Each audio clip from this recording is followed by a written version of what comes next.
Please subscribe to my channel and click on the bell icon to get the regular updates of my channel, and do not forget to like, comment and share. Hello everyone, welcome back to SaaS with ServiceNow. This is part of ITSM Implementation Mock Training. Auto assignment is very much needed and effective feature which is required in almost all the organizations. In this video, we will configure assignment rules for automatic assignment of incident.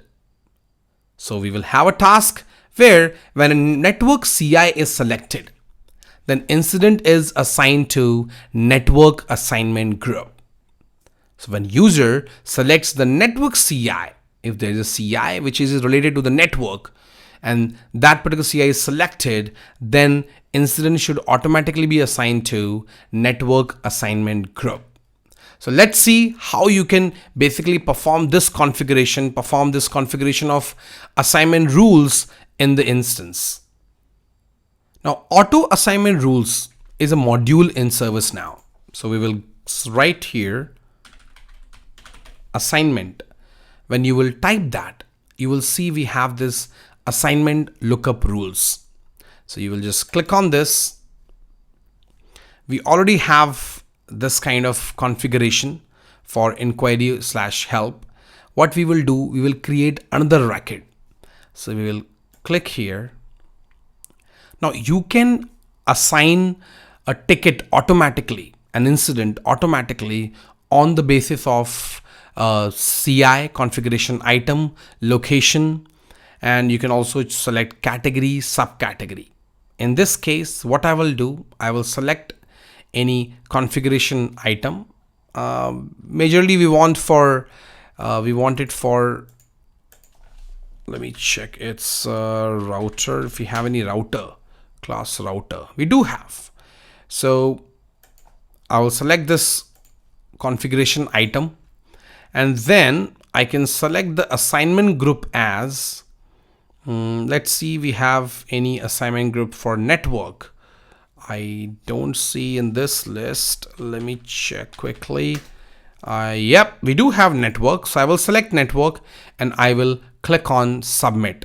It is done. So if I will select this IP router 3, it should be assigned to this network group automatically. So let's validate. So let's go to here, incident, click on create new. And if I select here any caller, let's say Mitel manager, and I select network here, subcategory IP address, and here I select IP router 3. That's the configuration we have. You can see it automatically populated assignment group. If I remove this, and if I don't select this, and if I select it again, let's see. Absolutely, you can see it is automatically populating network assignment groups. I can just mention test and I can just save this. I'm done. So this is how you can do automatic assignment as well with the help of assignment rules. And you can see that we didn't have to do any kind of coding. There is also another way where you can basically assign the ticket, assign the incidents on the basis of support group of configuration item, but that definitely needs coding. But if you have a specific CIs and you want to route them automatically, that you can do with the help of automatic assignment lookup rules, which is just a configuration you have to do. You don't have to write any kind of code in the instance. Thanks for watching this video. Please like, share and comment, and do not forget to subscribe to my channel. Thank you and have a great day.